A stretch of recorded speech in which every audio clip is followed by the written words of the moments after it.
El Perú es una copia burda de la educación en Singapur.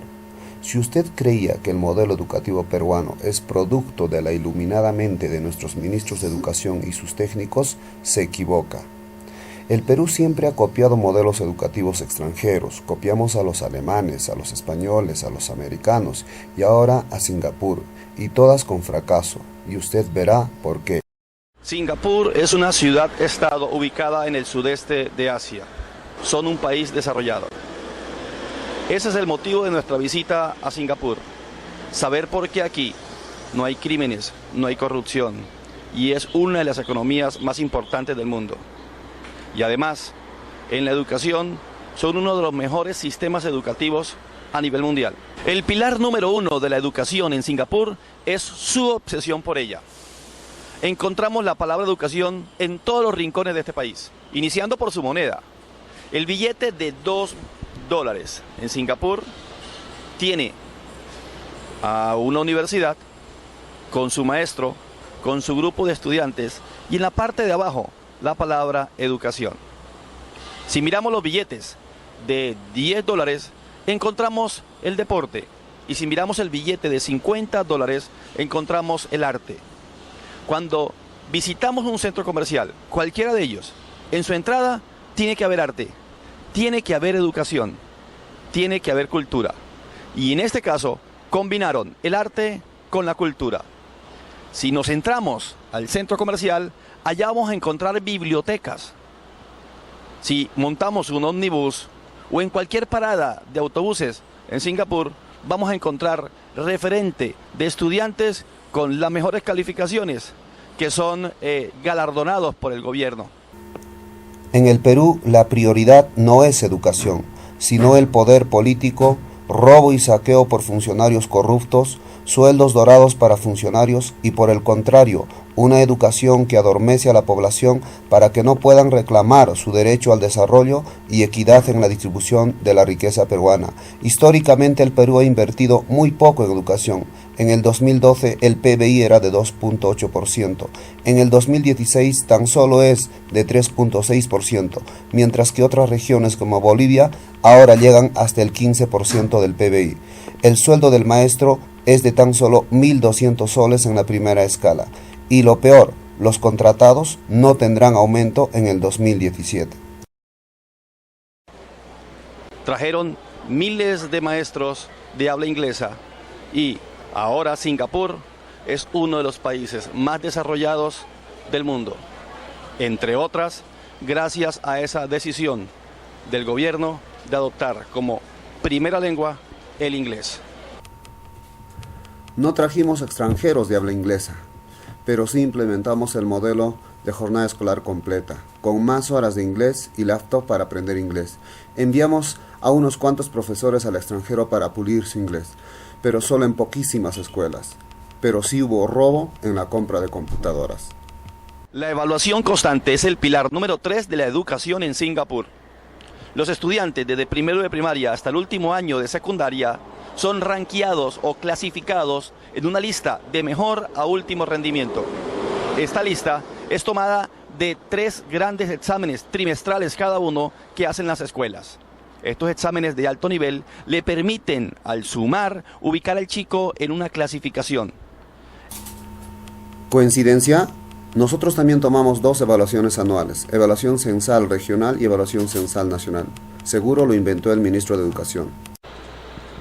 El pilar número 5 de la educación en Singapur son sus escuelas vocacionales y técnicas. Los estudiantes, al finalizar la secundaria, presentan un examen llamado de egreso de la educación superior. Depende del resultado de estos exámenes, es que el chico puede optar o por una universidad, o por una escuela vocacional, o por una escuela técnica. La diferencia es que el gobierno de Singapur invierte lo mismo por un estudiante cuando entra a la universidad que por un estudiante cuando entra a una escuela técnica. La educación técnica en el Perú está abandonada. Para disimular su mejora, solo se potenciarán algunos institutos modelos del 2017. Los denominados Centros Técnicos de Educación Productiva no recibirán ni un alfiler en el 2017. El pilar número 6 de la educación en Singapur es la internacionalización del aprendizaje. Este pilar es extremadamente importante porque Singapur hace 30 años, primero, invitó a miles de maestros de habla inglesa a que trabajasen en este país. Actualmente manda a maestros locales a que se preparen en el extranjero. Los estudiantes tienen algo extraordinario. Primero, el gobierno invita a miles de estudiantes del mundo a que vengan a acompañar a sus estudiantes, dándole un ímpetu internacional al aula de clase. Segundo, los estudiantes en primaria, el 30% de ellos debe visitar algún país en el extranjero. El 40% de los estudiantes cuando están en secundaria deben visitar el extranjero. Y en la universidad, la mitad de los estudiantes que entran a una escuela superior deben visitar, antes de terminar su carrera, el extranjero. Sí, nosotros también damos becas de viaje a nuestros estudiantes para ir al extranjero, pero solo a unos cientos, que son el 0.001% de la población escolar, pues como somos pobres, los egresados de secundaria ni siquiera conocen las provincias de su región. Son los maestros. ¿Quiénes pueden ser maestros en Singapur? 1. Extranjero. 2. Nacional. Los nacionales, ¿qué deben de hacer para ser maestros? Por ejemplo, de biología. Es un proceso riguroso que inicia desde la primaria. Un maestro de biología debe, en el examen de egreso en la educación primaria, sacar un buen puntaje. ¿Para qué? Para aspirar a una escuela secundaria especializada en biología o química. Luego, termina la secundaria en esa escuela especializada y debe sacar un puntaje muy bueno para poder aspirar a la universidad, a estudiar licenciatura en biología o química, por ejemplo. Pero eso no le da el paso cuando termine de ya ser maestro en Singapur. Debe tener un puntaje entre los 30 mejores % para poder aspirar a ser maestro en Singapur. En el Perú, cualquiera puede ser maestro, y sin embargo pocos quieren hacerlo, por el pésimo sueldo que se les paga y las exigentes evaluaciones. Si el SUNEDU y el CINEACE van a evaluar a los centros de formación, tendrían que cerrarlos por no cumplir con las exigencias de formación inicial docente. Todos los años el maestro debe ser evaluado por el Estado y además avalado por el rector de la institución para que pueda continuar el año siguiente. Los maestros en Singapur son evaluados todos los años. Es como una renovación de contrato. Ah, ya. Por eso era la evaluación de ingreso, de ascenso, de permanencia, de desempeño. Bueno, los maestros no se corren de ello, pero solo les vamos a exigir formación, maestría, doctorado, capacitación con su propio dinero y les seguiremos pagando una miseria. Por eso la educación hoy es la carrera menos atractiva. Esto es muy difícil, pero tiene ventajas para los maestros. Por ejemplo, aquellos que logran ser maestros estatales tienen bonos, bonificaciones, tienen capacitaciones constantes y además tienen la posibilidad de especializarse en el exterior. Ah, ya. Pensé que los bonos eran invento del ministro de Educación. Pero creo que es correcto que se premie a los buenos maestros por funciones y buen desempeño. Ojalá los ministros ingresasen con evaluación y les paguen bonos por su producción, pero los premian por incapacidad y robos. El pilar número 8 de la educación en Singapur, indiscutiblemente, son los padres.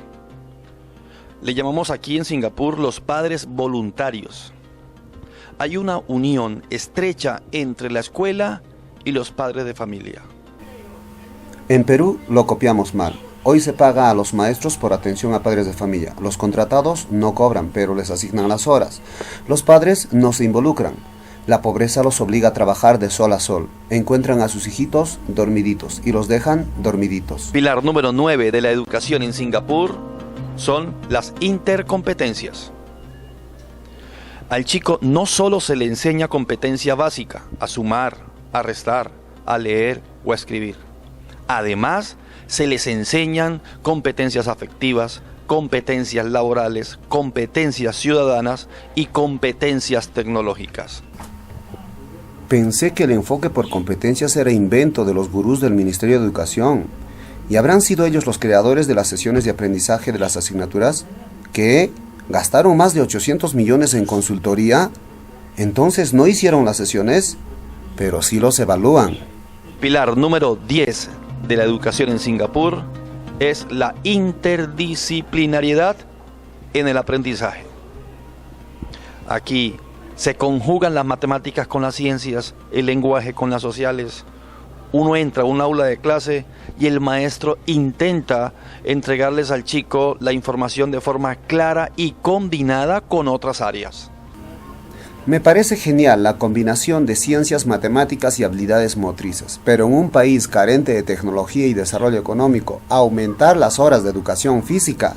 ¡Ja, ja! Con más medalleros, ¿haremos que el PBI crezca y que el Perú se vuelva en un país rico?